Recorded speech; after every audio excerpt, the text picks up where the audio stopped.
And I don't know, I guess I could say a few of my predictions now. I think it's gonna be Black Myth Wukong is definitely gonna be on there. Maybe Helldivers, because that was a really big game as well. I don't know, but if you guys have any idea of who's gonna be on there, it's really hard to avoid spoilers though. That's the hard part, because like literally it only came out like an hour ago, and like people are just posting it everywhere. But yeah, we're gonna be talking about that, and yeah, so we're just gonna like just watch it together.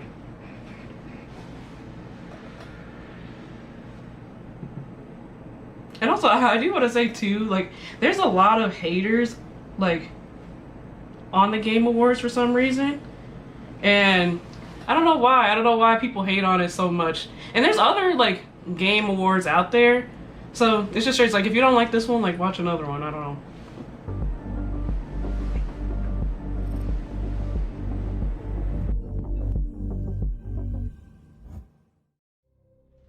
And the Game Award goes to. And the Game Award goes to. And the winner is. And the winner is.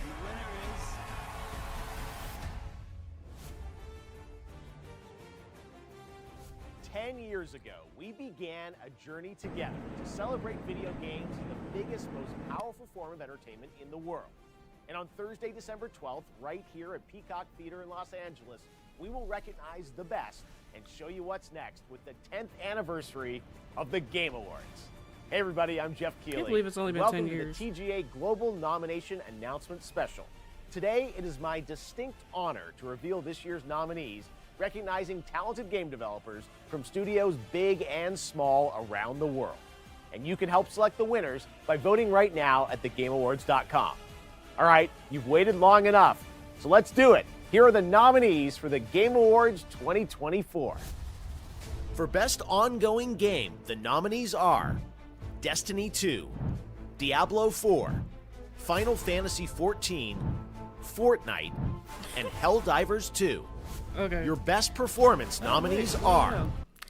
Okay, who do you guys think it's gonna go to out of that category? Personally, I think Helldivers has it. Personally.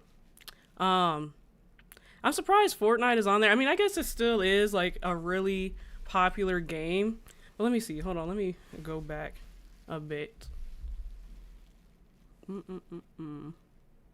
So best ongoing. So Destiny, Destiny 2, 2, Diablo 4, Diablo. Final Fantasy XIV, Fortnite, and Helldivers 2. Your No, best I think that's going to Helldivers, personally. If you guys have a different opinion, let me know. But I think that's going to Helldivers. Performance nominees are Brianna White for Final Fantasy VII Rebirth, Hannah Tell for Life is Strange Double Exposure, Umberly Gonzalez for Star Wars Outlaws, Luke Roberts Silent Hill 2, and Melina Jurgens Senua's Saga Hellblade 2. For the Best Mobile Game, the nominees are AFK Journey, Balatro, Pokemon Trading Card Game Pocket, Wuthering Waves, and Zenless Zone Zero. I just had a video on best mobile games. Mobile games, like good mobile games, are really hard to find nowadays. So, I don't know. I have to check those out. Honestly, I haven't tried any of those. But, I don't know. We'll have to see about that. The nominees for Best Art Direction are Astrobot, Black Myth Wukong, Elden Ring Shadow of the Erd Tree, Metaphor ReFantasio, and Neva. For Best Score... I think Black Myth Wukong has that one in the bag. They have, like, a really beautiful game. Astrobot, I mean, it's a bit cartoony. But I don't know. For like, Best Art do you guys think that they could win Best Art Direction? I don't know. Direction are Astrobot, Black Myth Wukong, Elden Ring Shadow of the Erd Tree, Metaphor ReFantasio, and Neva. Did you guys try also the new Elden Ring DLC? I haven't heard a lot about it. For it to be like such a big game when it first came out, I haven't heard like a lot about it at all. For Best Score and Music, this year's nominees are Astrobot, Final Fantasy VII Rebirth, Metaphor ReFantazio, Silent Hill 2, and Stellar Blade. In the category of Best Audio Design, these games are nominated: Astrobot, Call of Duty Black Ops 6, Final Fantasy VII Rebirth, Senua's Saga Hellblade 2, and Silent Hill 2. Best Adaptation recognizes excellence in authentically creating shows, movies, and other creative endeavors based on video game worlds. Here are this year's nominees for Best Adaptation: Arcane, Fallout, Knuckles, Like a Dragon Yakuza, and Tomb Raider, The Legend. I watched Knuckles. I actually didn't mind it, but I also have like a weird opinion when it comes to like video game adaptations of like movies and vice versa and stuff like that. I think they're doing them too much, to be honest. But like I've said before, like I really like the like Sonic adaptations. I like the Mario one. Haven't tried the rest of them because I don't know, they just leave a bad taste in my mouth. But yeah, I don't know who that would go to though. I mean, they're all kind of like the same level to me. Legend of Lara Croft. For Best Narrative in a Game, the TGA nominees are Final Fantasy VII Rebirth, Like a Dragon Infinite Wealth, Metaphor ReFantazio, Senua's Saga Hellblade 2, and Silent Hill 2. Silent Hill was really popular. I feel like they're gonna take some awards. But then also, like, how do we consider like remakes? Because Silent Hill 2 is like a remake. So do they like consider that like it's not like a brand new game, or do they just like, I don't know, like not care, just take it as a whole? Because the narrative itself is like has been out for a while. Games for Impact celebrates thought-provoking games with a profound pro-social meaning or message.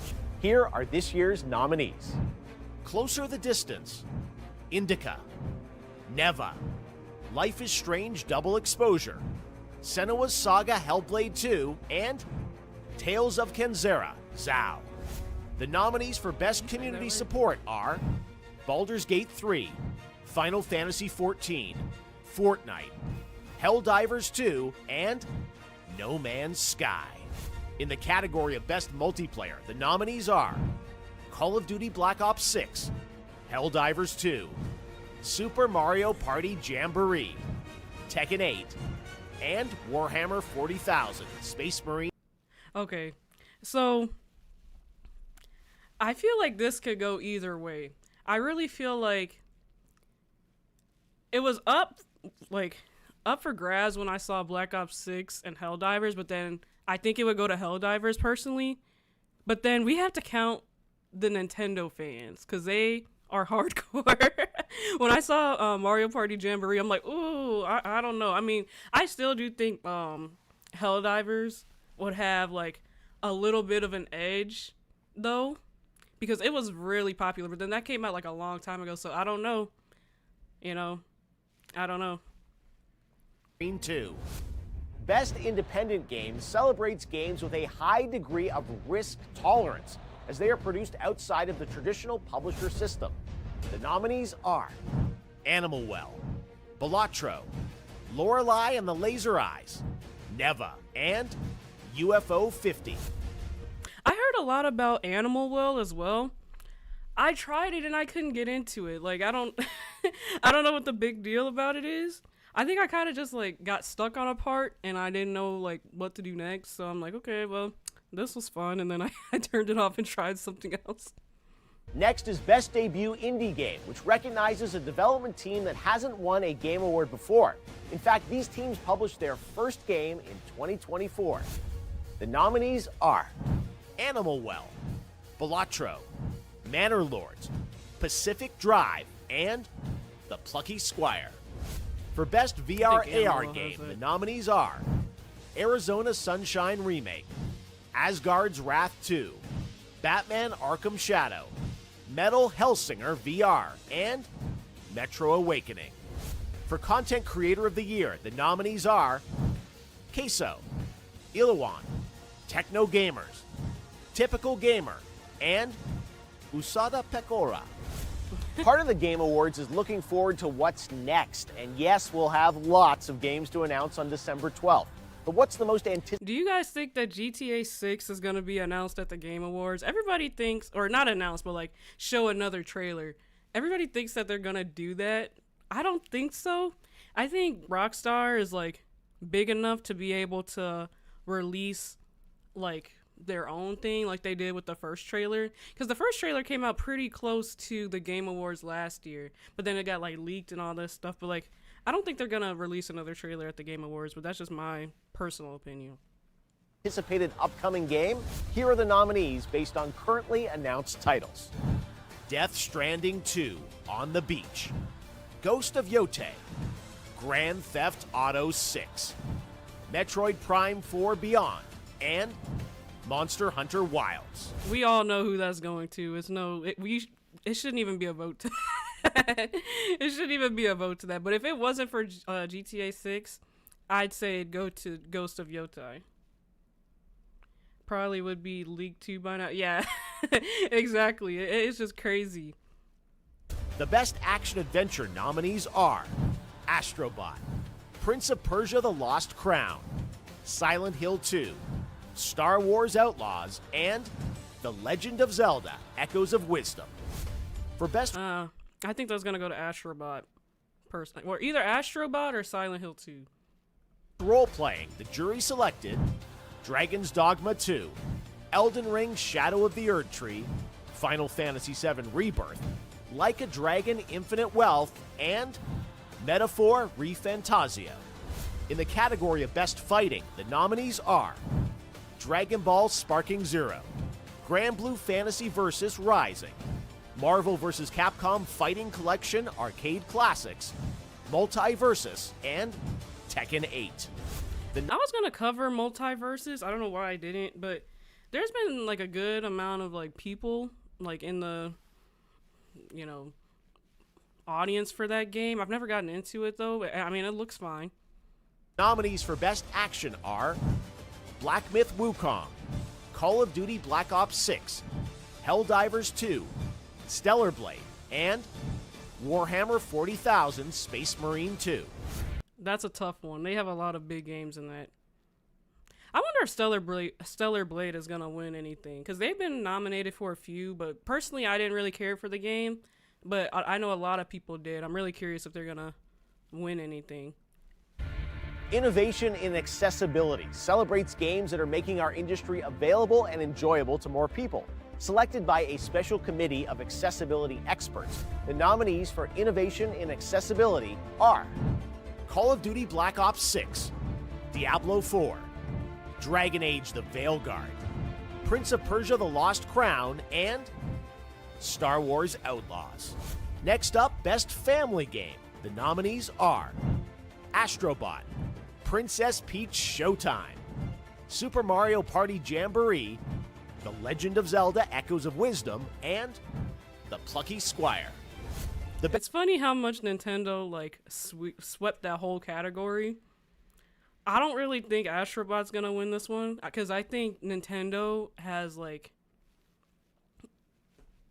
when it comes to like family games, like they do it best. Like personally, in my opinion, they're family friendly and it's like great for all ages. So definitely, I don't think Astrobot's gonna take that one. It's definitely gonna be like one of the Mario games. Best Sim Strategy nominees are Age of Mythology Retold, Frostpunk 2, Kunitsugami Path of the Goddess, Manor Lords, and Unicorn Overlord. This year, these titles are nominated for Best Sports Racing: F1 24, EA Sports FC 25, NBA 2K25, Top Spin 2K25, and WWE 2K24. All right, let's take a look at our 3 esports. I'm sorry, but if any of the like 2K games win Game of the Year, like we all need to get up and walk out. They've been doing like the same thing like every year, like not making anything new, like charging like $70 for the same game that you got for the last 5 years. They shouldn't even be nominated. I feel like that's a joke, but anyways. categories, starting with Best Esports Game. The nominees are Counter-Strike 2, Dota 2, League of Legends, Mobile Legends Bang Bang, and Valorant.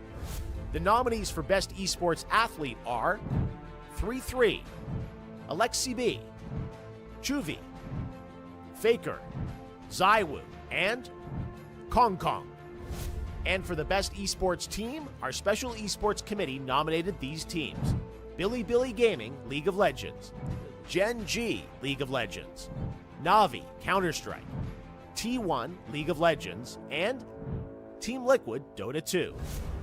All right, it's time for our final two categories. For Best Game Direction, which recognizes outstanding creative vision and innovation in game direction and design, the nominees are Astrobot, Balatro, Black Myth Wukong, Elden Ring Shadow of the Erdtree, Final Fantasy VII Rebirth, and Metaphor ReFantazio. That's a weak lineup to me. That's a weak lineup to me. I don't know. I think... Hold on. Maybe Black Myth? Myth Wukong, Elden Ring Shadow of the Erdtree, Final Fantasy VII Rebirth, and Metaphor ReFantazio. Because the only reason I say Black Myth is because I haven't heard like a lot of people talk about these other games. Like maybe Astrobot, but I don't think that's gonna win. And finally, our global TGA jury, of which I am not a member, has selected the following 6 games as nominees for Game of the Year. Why do you have to add that? So many people hate on this guy, and it's so funny. I mean, it's sad, but like, it's a little funny. At the Game Awards 2024, the Game of the Year nominees are Astrobot from Team Asobi, Balatro from Local Thunk, Black Myth Wukong by Game Science, Elden Ring Shadow of the Erdtree by From Software, Final Fantasy VII Rebirth from Square Enix, and Metaphor ReFantazio from Studio Zero. Such a weak. So there you have it. Those are your nominees for Game of the Year. And yes, that means you'll hear the Game Awards Orchestra, conducted by Lauren Belf, play their themes live on this very stage on December 12th. But before then, you should head to thegameawards.com to help select the winners by casting your ballot in all categories. Also, stay tuned for the announcement of our Player's Voice category, where fans 100% select the winner from 30 nominees. We'll announce those nominees on Monday, December 2nd. The winners in all categories will be revealed live during the Game Awards when it streams globally on Thursday, December 12th, starting with the opening act at 7:30 p.m. Eastern, 4:30 p.m. Pacific, 12:30 GMT at thegameawards.com. Our team cannot wait to share our 10th anniversary show with you. I hope to see you then. And don't forget to cast your vote. I really think that Black Myth Wukong is going to take Game of the Year. And I think a lot of people, like, if anything else wins, I think a lot of people are going to say, like, it's muted. Or, sorry, it's rigged. Because I haven't heard anybody else, like, talk about any of the other games. And that's how a lot of other people were, like, saying that the last year's Game of the Year was, like, rigged. Because Baldur's Gate 3 won. So, I don't know. I'd love to know what you guys think about it, though, because, like, that lineup was just so weak to me. It was so weak. That's crazy. But, anyways, on to our next story. We have, the Stellar Blade and Nier Automata DLC, which a lot of people, like I said before, were into this game when it first came out. And a lot of people are into Nier Automata, so now they have combined the two for, you know, a big DLC. And I guess, like, one of the biggest things is going to be, like, a photo mode launch, and then they also have some, like, extra missions and stuff like that. So, yeah, one of the biggest things, too, is, like, new costumes, so here's, like, a few screenshots of, like, what we're going to see coming up.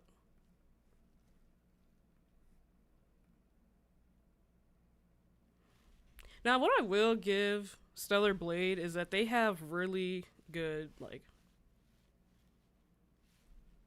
art direction, and I really like their combat and stuff like that.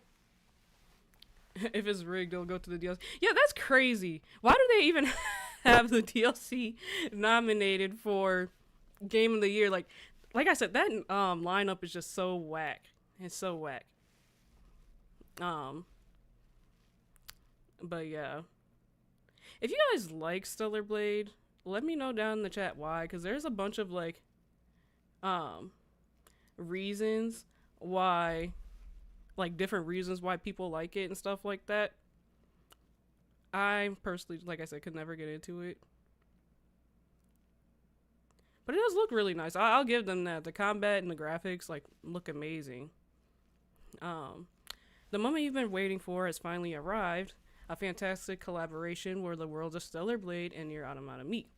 Nier Automata significantly inspired Stellar Blade. The collaboration between director Kim, excuse me if I butcher this, Kim Hyung-tae and director Yoko Taro, marked by mutual respect and creativity to lead the successful outcome.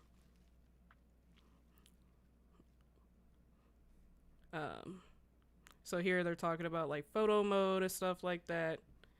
Do you guys ever use photo mode? Because personally, I love it. And shameless shout out to my Instagram. I used to post a lot of like game photography on there. I haven't been recently, but I still have a love for it, you know. But I think this is pretty cool. You can now transform each moment in the game into your own personal masterpiece. Beautiful landscape, thrilling battles, those emotional moments with the characters. Capture these moments to hear your heart's content. Yeah. I know, you know, two games that have a really good photo mode is Spider-Man and God of War. Because in God of War, you could like make them like change faces and stuff like that. And you can make like Kratos look like crazy, like making like silly faces and stuff. Yeah, they have updated cosmetics, which I'm sure some people will love to see.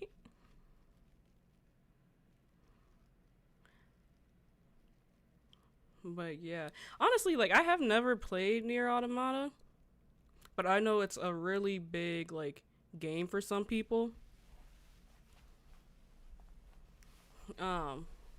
Yeah, photo mode is great.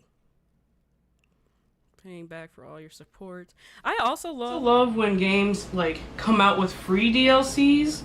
God of War Ragnarok did that, and that was a pretty big like DLC, the Valhalla one. I loved that. And, like it was like a roguelike, so you had to like, you know, you would die and then come back to life like stronger and stuff like that. And it was just great, and I forget how long it was. I think it was like at least like 8 hours or something, but it was such a good DLC. And I love when the developers feel like they need to give back to the community and they just give it to us, because they easily could have charged for that DLC, but because yeah, it was really good, they easily could have charged for it. But yeah, so on to our next story.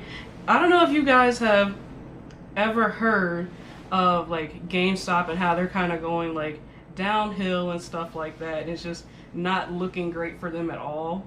So we had somebody come out and talk about like working at GameStop, and it's actually like pretty crazy like what he had to say about it. So I kind of wanted to share this with you guys. I don't know if you guys have seen it, if you keep up with like game TikTok at all, but it's actually really funny. Let me get this back in line. So yeah. So my GameStop's closing. I imagine a lot of people are wondering why the company itself isn't under yet. Me too. But the issue that I have today is that I came into a note saying we were closing due to staffing issues. And that kind of puts the blame on the employees and not on management. And I don't even mean like local management. I mean district and above. Anyone who's worked in retail or fast food knows staffing issues aren't really the issue of the employees not wanting to come in like a lot of people believe Gen Z are. It's issues with pay. I want you to imagine how much an average retail worker or a key holder would get for like an hourly rate. Think of it. GameStop in my area averages anywhere from $8 to $11 an hour at the maximum for a key holder position. And So I want to say a couple things about that. Like, I don't know what's up with GameStop. Honestly, I used to take like game design classes. I used to have a minor in game design. Um, and my professors would tell me like, oh, like go work at GameStop, like go like get into the video games, like go talk about them, stuff like that. Um, like when I apply or when I was looking to apply to GameStop back then, that was probably like maybe 5 years ago ish. They were paying about that amount, and I actually did some research. Apparently, back in like 1990 something, they were also paying $8 to $11. Now I don't know if it was because like they were more popping back then, but to pay the same amount that you did like years ago is like saying something for real. Like it's actually crazy. and only higher for assistant and regional, or not regional, but like regular management. I got paid $11 an hour. I still am for the job I'm doing right now, but I put in my 2 weeks because of a mixture of a lot of issues I've been having with management.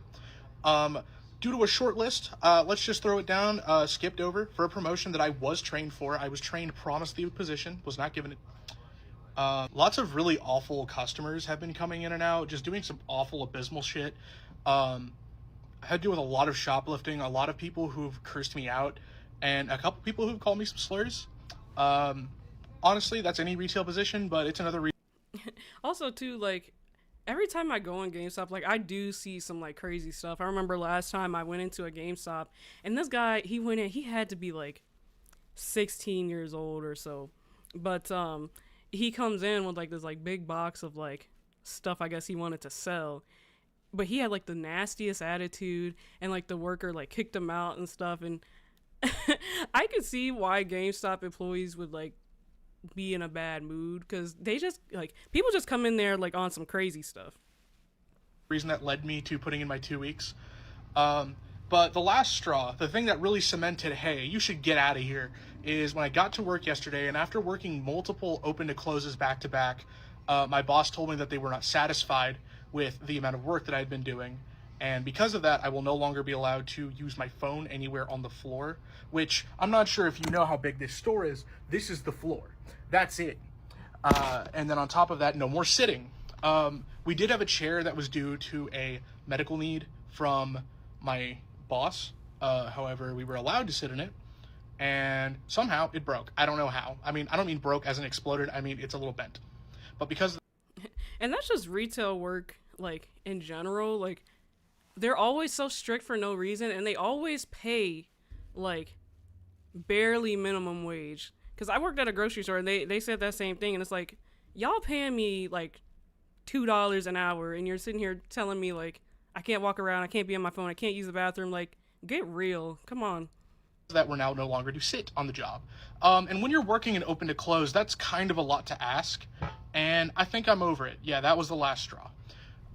So to my boss, that is most definitely watching on me from that camera, I hate you, and you have been an awful, awful boss to work for.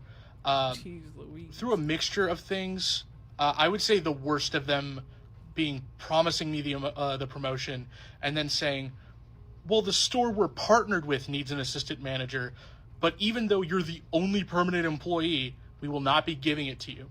And honestly, that $3 or $4 raise might have been enough to keep me. I'm not going to lie. The boss in question, by the way, being my district manager. My actual manager tried really hard to keep this place going, but there's only so much one person can do. We got some other issues. We have a mouse issue. There's several mice in our drawers that keep ripping up. I would have been gone seeing one mouse. I would have been gone. I'm not dealing with it. Paper and leaving shit pellets all over the place. That's another big reason I'm leaving. Lastly, this is our bathroom. I think this is a really good qualifier for why I'm leaving. That's so funny. Yeah. I don't know what's been up with GameStop. Like, it's so crazy because like throughout the years they've just gotten worse and worse and worse. I remember going in there when I was younger and it was like the best place ever. Like they had like so many like game demos in there and like just colorful stuff all over the place. Everybody would be in like such a good mood to go in there. But now with the rise of digital media and stuff like that, like it almost seems like they gave up. Like I feel like there's ways that they could go around like not going out of business, but they just like, it just seems like they have given up. Like they're not trying to adapt to the times. They're not treating their employees better. They just got rid of Game Informer, which if you don't know, I'm a huge fan of Game Informer. They are like what I grew up on. I used to like go to GameStop and get their magazines to stay in the know even when I was like 10 years old. I used to love Game Informer, but they closed that down because they were essentially the owners of Game Informer.